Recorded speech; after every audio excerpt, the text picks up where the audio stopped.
Good morning, everyone. Welcome back to Big Data Week Bucharest Conference. Today, with Everything Tech. I'm Mihail Mushat, Director of Operation at Big Step, and I'll be your host today for the technical track. Before we get started, I would like to express a warm thank you to all our speakers and partners for helping us stage this edition and for sharing valuable know-how with our audience. Please know that each presentation will be individually broadcast, so remember to switch to the next one from the live session tab in the platform. As well as attending the exquisite talks lined up for today, you can look forward to catching up with peers, industry contacts, and relevant solution providers. I encourage all of you to check our digital expo during the breaks, where our partners have some exciting surprises and valuable resources set out for you. With all this being said, let's start the very first presentation of the day here in the technical track. We are opening with a power duo, an analytics mind with a curious soul, Dorian, and a passionate data enthusiast, Horia, as they describe themselves. Dorian, Hodorogea, and Horia Niculescu are part of the Google engineering team, helping organizations grow through the use of data.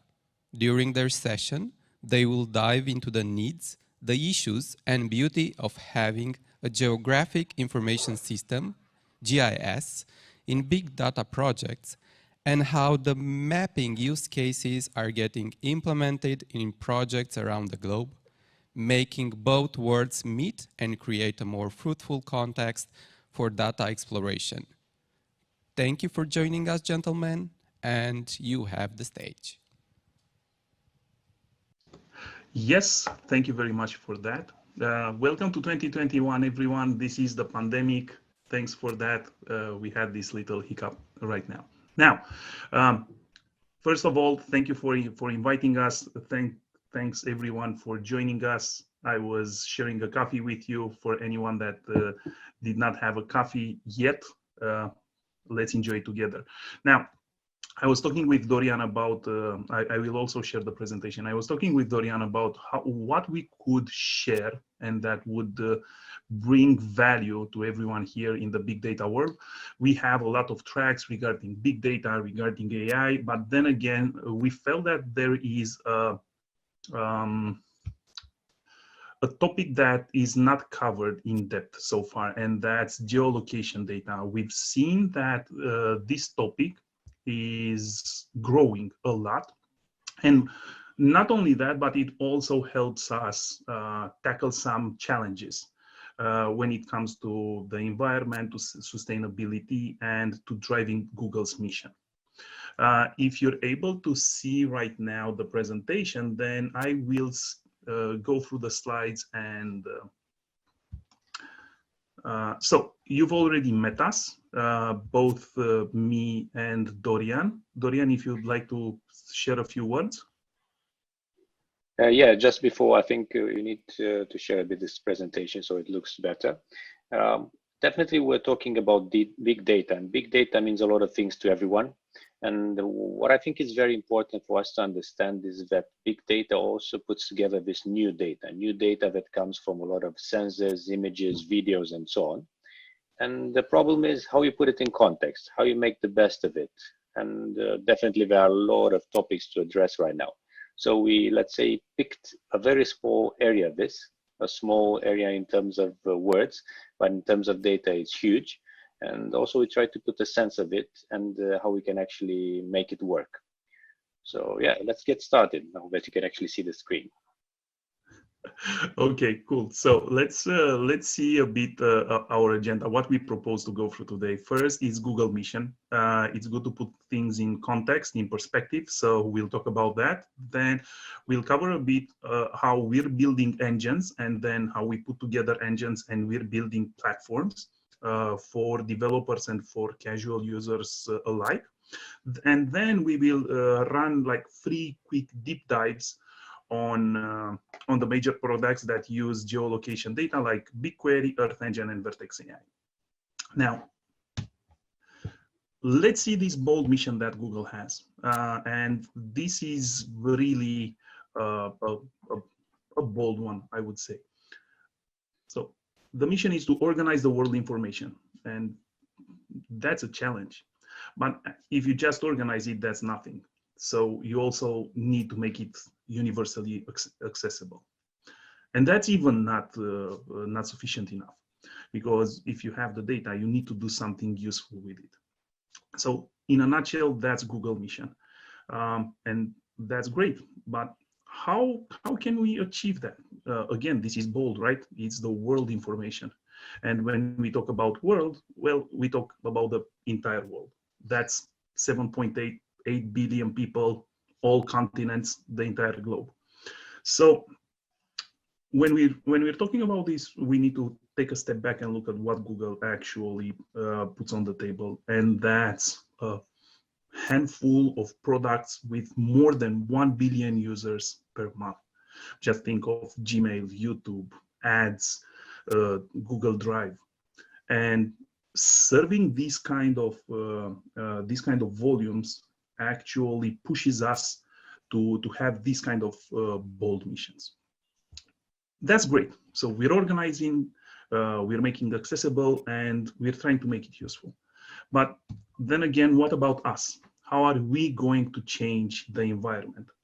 And this is where Google actually stands proud. And Google is a leader on, Google is a leader on carbon neutral energy. And in this case, when you think of Google, you just think that everything that Google runs right now, from the search when you run the search from your home, to all the products that are hosted and delivered from the Google Cloud, they all are carbon neutral. So that's really important. Okay, so we made sure that Google right now is delivering on its mission, and it's also carbon neutral. But what next? And if we're thinking about this, well, last year, Google actually made a statement and started on this journey of helping people, helping the society tackle the sustainability issue. And one of the things that Google actually pledged was to offer over 1 billion people new ways to take actions and reduce their environment footprint. And that's just by 2022, right? That's not 2030, 2040. No, that's like in 2 years since the pledge was made. And if we're going to deep dive a bit, again, how are we doing this, right? And I would just give a brief dive through these cases. As you know, like a few weeks ago, we've launched these flying flights with lower carbon emissions. And this is really important. This is helping the users take an educated decision when it comes to their flights. The air travel industry is one of the drivers of pollution, and with this feature, we try to tackle and we try to deliver on the mission. Now, one other thing is the naysayers, right? So science is based on facts, and these facts show us that climate change is a thing. And given the pressure that is put right now on the fake news and all the naysayers, Google actually took a bold stance.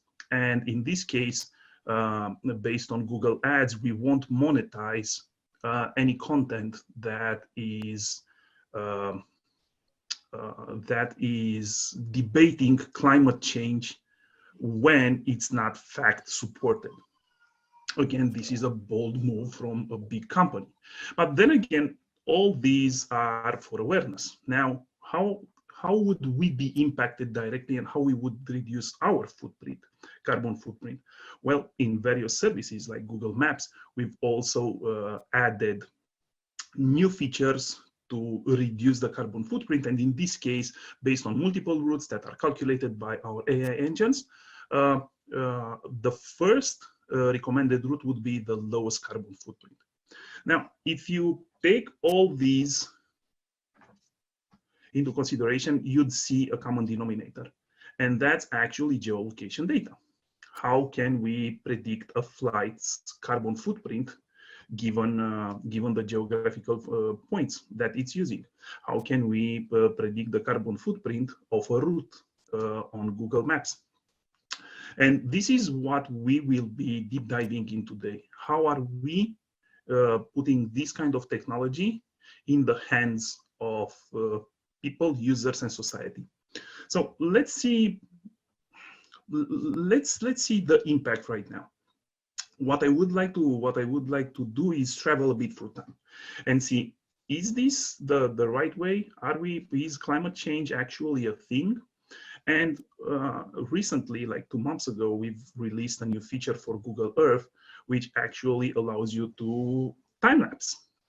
So anybody can fly over any region of the world and see decades of planetary change. And this is really important. Again, it's geographical data, actually more visual data, satellite data, that allows you to actually see with your eyes the impact of climate change. Now, this is a technical track, and I would like to highlight the amount of data that is used right now. Now, it's 37 years worth of data. Now, usually organizations would keep their data for 3, 5, 10 years, those that are being pushed by regulatory requirements. But then again, these services are using 37 years worth of data. And how does this look in action? Well, you can see it here. Actually, this is Earth Engine in action. We'll talk about the Earth Engine in action, but here you'll see like 30 years worth of information displayed in just 5 seconds. This is how impactful geographical location and plus visual data is. Now, okay, we've talked about the mission, we've talked about climate change, but then again, how are we going to tackle this? How is Google helping improve the quality of life? And here with the Earth Engine that we will deep dive in a bit, partnering with various institutions, we're enabling projects to improve the quality of life. In some cases, we're providing the technology and the engines. In some other cases, we're actually involving our teams. And in this case, with the Street View cars, like 10 years ago, we've started also gathering air pollution data. So on top of mapping the streets, mapping the towns, we're also fetching useful information. And once we do this, we will also insert these features. Once we prove that they are viable and they are useful, we will also insert these features in our products. And on Google Maps, you will be able to see also on top of the traffic, the live traffic with nice color-coded things, you will also be able to see the air pollution. Okay, now another thing, also using this kind of technology and also using the Earth Engine, we're actually making this open source, open service for people right now in the US to run a quick assessment of their an estimation for their solar savings. Again, using this kind of technology. If you want to get inspired more, these are two of the links which hold a lot of these use cases. Now, moving forward, this is what Google, their teams, and their partners did. Just a glimpse inside that. But how can we access this kind of technology and build these kind of cool solutions? And this is really important because our pledge, if you remember, the mission is to actually enable everyone to run this, right? You don't need a PhD and you don't need a full server room to run this kind of apps. And the answer is Google Cloud. So Google Cloud is part of the Google organization, and the mission of Google Cloud is to accelerate the organization ability to digitally transform. And that means that we put together technology, resources, so that companies can reimagine their businesses through data-powered innovation.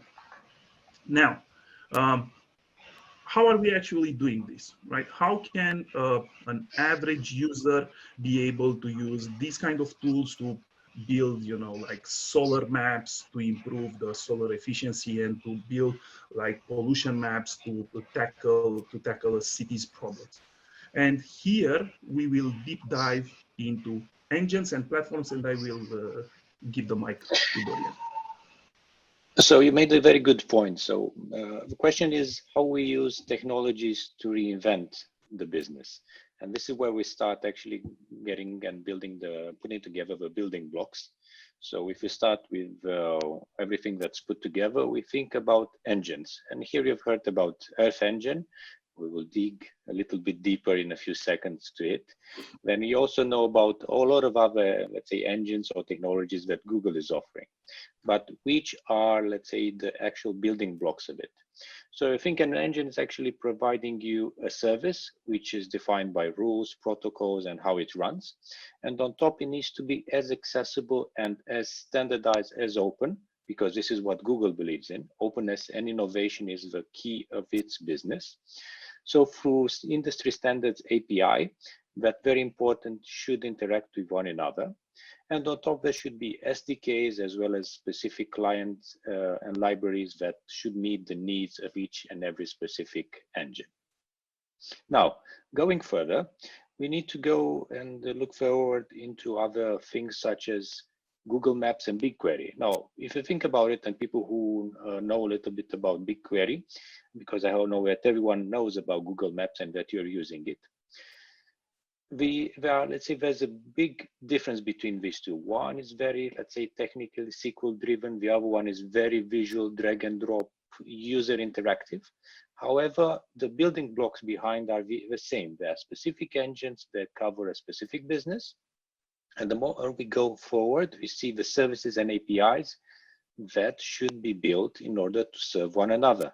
So once you will need some data from Google Maps, you should, let's say, be able to use the API and bring this data to BigQuery, as well as once you have some specific, let's say, information that you want to put on Google Maps, you should be able to do it as easy as the other way around. Now, in between these two comes an interesting part, this Earth Engine that we are talking about, and we're just throwing the name of it, but not discussing it. Bear with us a few more seconds. Now, this is also being built on the same approach.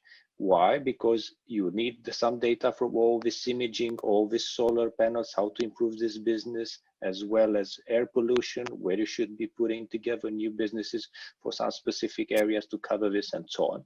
So a lot of use cases and ideas. But what you should bear in mind is all these are put together so you are able, as a developer, as a user, as someone who's building something on top of it, can do it in an easy and very straightforward manner. Now, also going forward, we should be able to see a little bit more about the other technologies that help us. So we're talking about location and big data. Now, we are covering one important name here, which is BigQuery. So what is actually BigQuery and what we are talking about here? So BigQuery, as the name sits here, is talking about a lot of data that you can query, look into, get some information out of it. And this is why Google has been putting this together into a very nice service that's, first of all, petabyte scale. It means that the data that you would see from a lot of customers is huge amounts of data. It's petabyte level, so don't worry about it. However, it's also being scaled so that it works better and, let's say, even faster for the ones that need to run on small data. If you also look into the enterprise data warehouse solutions, this is where it covers. And it's not only for the traditional approaches where you would actually be using what we would call batch data, but also real-time, near real-time data. And this is, let's say, a very important aspect that needs to be covered.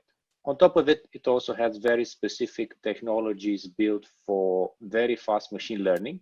So you don't need all the fuss of knowing Python, everything to build the models. You want to build something fast with the skills that you already have. And you might have some knowledge of building machine learning models. So this is the approach of it, as well as having technologies to get things faster for your BI solutions on top. In terms of, or let's say, things that are specific for, let's say, geospatial information, there's a lot of things related to latitude, longitude pairs that you would be able to query and use in then, let's say, other technologies that you integrate with BigQuery, and formats such as GeoJSON, WKB, or WKT. And these are, let's say, something that are pre-built in the solution, as well as, let's say, standard SQL usage in order to use and geographic functions. And you have a list of them here. Definitely, they are very useful in order to understand how you can actually cluster, measure, predicate, access, and so on. So a lot of them that you can actually use in order to improve and get the best results by using SQL. And in terms of also optimizing the way that you use the data, we also have the area related to clustering, which you can actually do, as well as partitioning that can be used in this direction.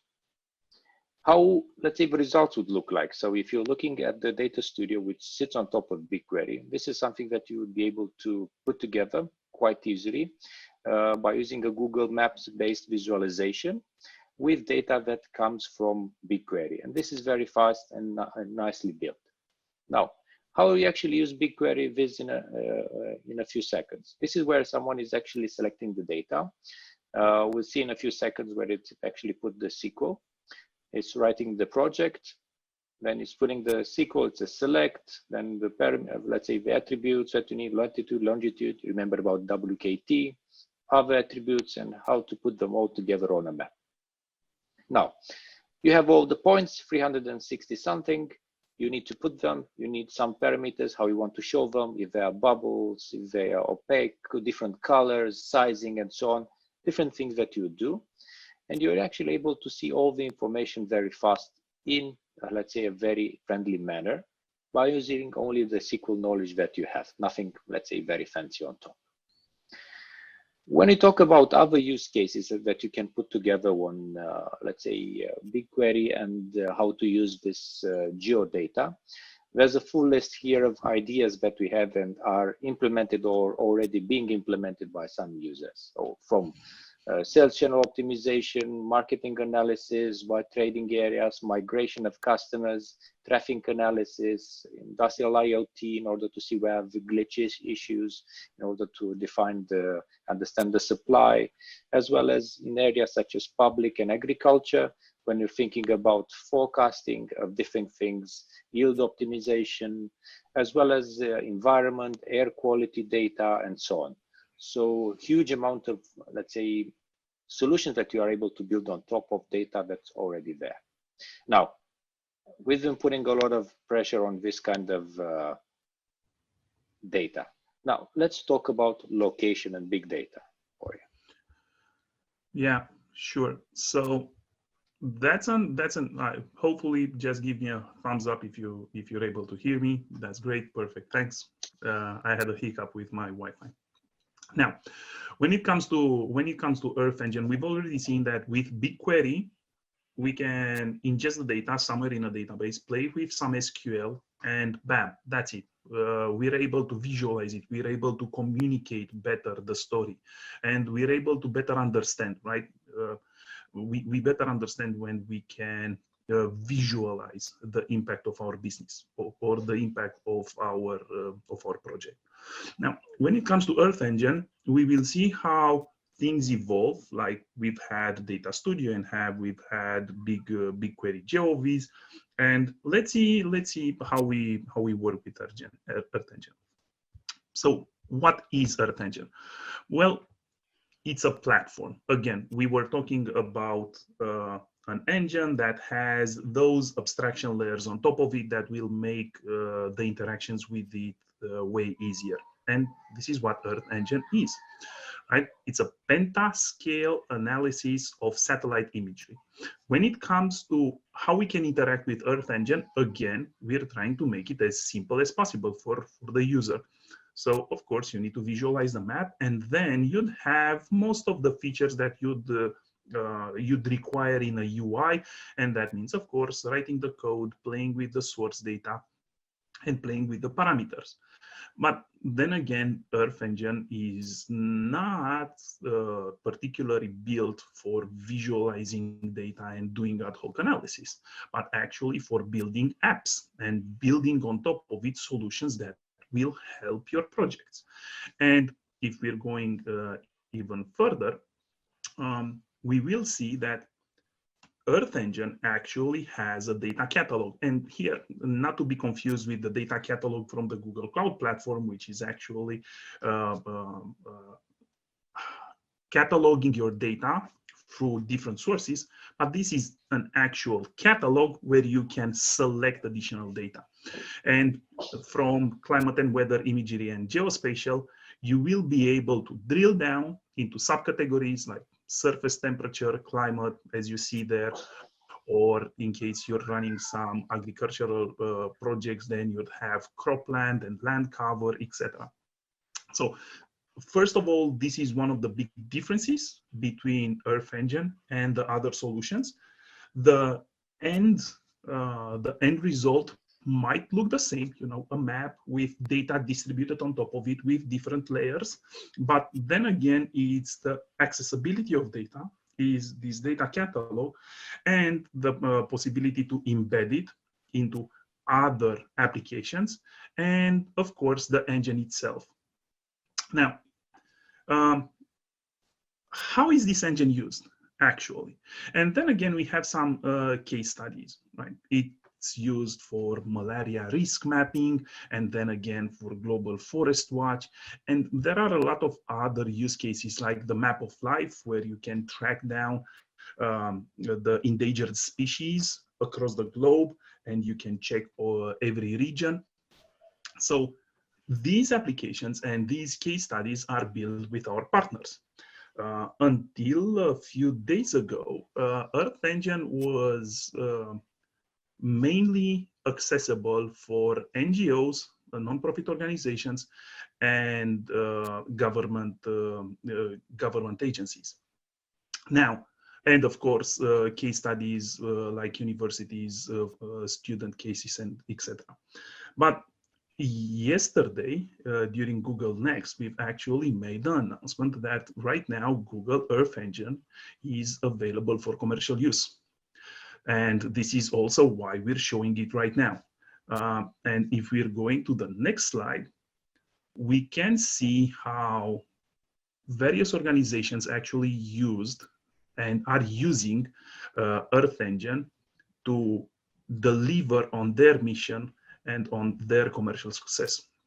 I would just take this case of Unilever, and again, everybody is keen on the mission to sustain the planet and to tackle climate change, and Unilever is doing exactly that. And they want to achieve the deforestation-free supply chain by 2023, and that's great. We support that, and we wish them good luck. It's not only that, but we also offer the resources for them to be able to deliver on that mission. And with Earth Engine, they're doing exactly that. So Earth Engine is live on top of the other solutions. This could be a really great engine to use. Next. Now, we've touched two different points, and I think this is very useful. But how about, let's say, enhancing it and getting more, let's say, grip, looking into the future, looking into things that we cannot tackle on our own. When I say tackle on our own, I'm thinking about humans. We are not able to see a lot more than linear functions mentally. Exponential ones are quite complex for us to understand on the long term. And these are discussions that we are making fun of, but this is the reality that we are facing today. So Vertex AI, which has a very nice logo looking like an open book that feeds a lot of information to the ones who's open to read it, is pretty much a nice technology that goes into the area that everyone is talking about right now. AI, machine learning, everyone is doing AI and machine learning today. So what is it and why is Vertex AI such a nice, let's say, pack of products? Now, if you're looking at it, it might look like a very traditional corporate slide with a lot of, let's say, boxes there. Now, it is built in this way for one particular reason.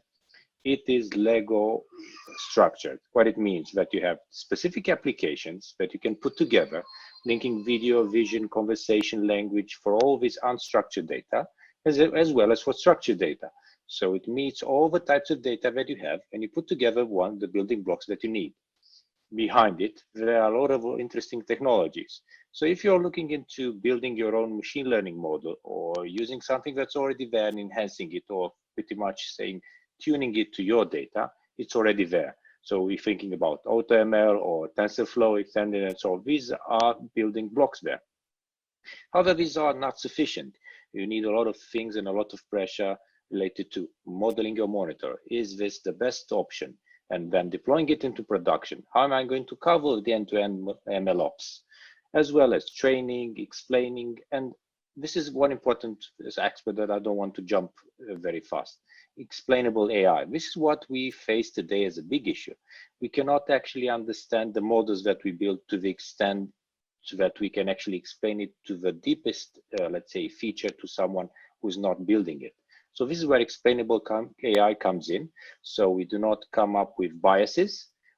So we, let's say, are able to understand the data that's being taken into account, that it covers all, let's say, minorities in the data, how we actually build pipelines and how everything is handled end to end, how we don't try to rebuild a lot of things and that they're all available in a feature store. And this is also an important aspect, as well as doing something that's very important to AI, experiments, how we can automate them, do them very fast without, let's say, putting a lot of effort into building the technology behind. Now, all the people who are working with AI and ML right now, I know that they would need these kind of technologies to put together. However, let's say, what does this have to do strictly related to what we are talking about when we think about, let's say, global positioning data, GIS, and so on. And this is an interesting, let's say, quote that I had. Often it turns out to be more efficient to move the questions than to move the data. So this is something that we need to think. Now we have a lot of data about geospace. How are we going to apply these technologies, these machine learning models that we have, a little bit of tuning or rethinking or feature engineering as it's called, and apply it to that feature. So a lot of new businesses, a lot of new, let's say, enhancements to all already existing businesses would come from this data being implemented and put together here. So 2020 is an important year in the history of humankind today from a lot of points of view. We all know the one that we are actually remote right now, and this is, let's say, the biggest unpleasant one. However, it was also the tipping point of adoption of machine learning across the industry. And this is something that we found out by looking at the way that our customers are building things, how they're thinking, and how we understand that we also think in linear ways. So exponential and how, let's say, hiccups to these linear systems, we are not able to properly understand or accept. So there's also one important thing that helps us to build these models. So when we think about geospatial data and also think about also this remote sensing data and also data providers. Now, might have sounded science fiction a few years ago if we thought about drones and aerial, let's say, devices, UAVs that are providing and gathering a lot of data, as well as constellation of smart satellites, government satellites, and so on. These are data providers that we are able to use in order to build the models of the future. And how to actually make decisions. This is one example of data being put together in order to properly understand and predict some of the impact that they have on the future. Also 2020, remember, it was a tipping point in our, let's say, in our history today. This is how the Canadian, let's say, authorities use this in order to predict and also get a better understanding of the interaction that, let's say, people have in this area. If we look on one spot there particularly, we would see that in Toronto, we have areas and people that are actually, let's say, migrating to their houses. So there's a lot of social distancing happening in downtown Toronto where all the businesses were happening. However, if you look into areas more on the north, like Markham and so on, people are going back home. So I had to be closer to one another. And this is where you are actually able to understand how people are moving together. And we get back to another use case, strictly related, but also related to community and let's say GIS data and how its forecasting is important in a topic that we need to cover today, community connectedness. So who is connected to whom, by to what extent? And we might think in our linear way of approaching it, that the closer they are geographically, the more connected they are. But if you look here, like Victoria and Vancouver, that cities that are a bit far away, also there's a lot of water between these two. There's a lot of connectivity coming to these two because people need to connect, need to, let's say, move between these two cities. So this is a reality today. A lot of the technologies that we had and we have been put together for us have made these, let's say, geographic boundaries to seem, let's say, a lot easier to break. And we are able to travel further distances a lot faster than migrating to, let's say, moving to a city, let's say 30 kilometers away. This is something that we can only understand by looking at this GIS data and putting it together with all the other data that we have in our systems. And now, Horia, our bold mission. I will. Thanks, Dorian. That analysis of the Canadian COVID situation, that's really great. I did not see it. That was prepared by Dorian. This is the first time I see the slides. And in under 3 minutes, I think I I understand better the situation there. And that's only possible by actually seeing that, right? If I would have heard the story or if I would have seen some numbers in a table, okay, that may have